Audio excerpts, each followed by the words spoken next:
We were just chatting right before we jumped into the intro, and you brought up a number of things, and I want to address one at a time, because you were not of the type that knew you had Lyme right away, meaning you got bit and then you got sick. You didn't have a red bullseye. You didn't see a tick ever on you. So can you talk us through how did you get from not having any kind of indications, living your life healthy, to then understanding you had Lyme without ever seeing a tick? Yeah. So for me, I was in my late 20s working in the Hamptons, building houses for the builder that I moved out here to work for. And I was, young and energetic, always health conscious, always active in the gym. And I just recall all of a sudden not feeling my best, getting tired, having some, weird aches and pains in my back, things that weren't normal.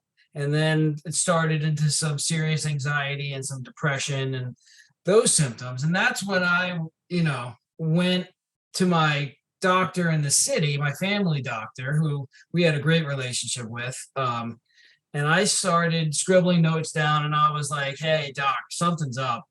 I'm not feeling right. And I just need to, like, what can I do about this? And he's like, okay, let's check it out. What are you dealing with? And we did blood work, and it, that went on for a year at least. So it was just, and I just I didn't know. That's when, this is back, 2008, 2009. So things have come a long way since then, in terms of the community and everyone knowing a lot more about Lyme and about things. But I sort of had to become my own advocate and my own sort of detective, and started, talking to different people and figuring things out, making my own notes, and ultimately did so many different blood tests, but still had no luck with my doctor until I started looking at things through a different lens and going to the alternative route and talking to some local people out here in the Hamptons who were more familiar with Lyme and things like that, and those sort of symptoms. So that was the beginning of it, where I say, like, the wheels started to come off the bus. I was, just didn't know what to, to really how to address it. So that was the scary part in the beginning. Yeah, it's interesting, because when I speak to so many patients, that have dealt with Lyme, so many don't know at all that they have it, of course, for years. They get misdiagnosed, sometimes juvenile arthritis, rheumatoid, everything, could be chronic fatigue syndrome. And when you go to conventional doctors, they'll just go through the gambit of kind of taking guesses, put you on something, see what works, what doesn't.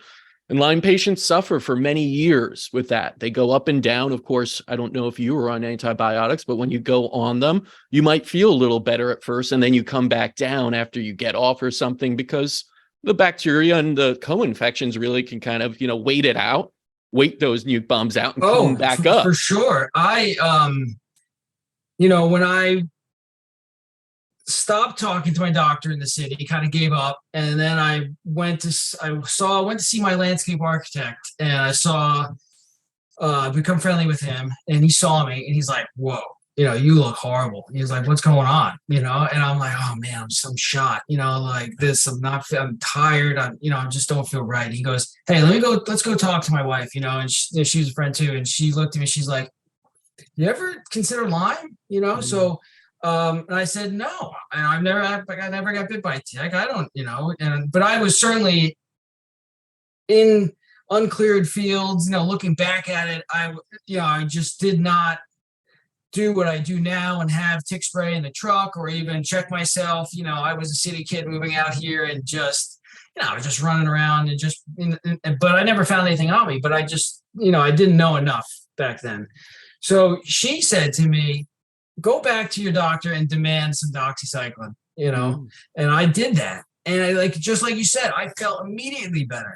Yeah. So, and that's when I sort of started to dig my heels in a little bit.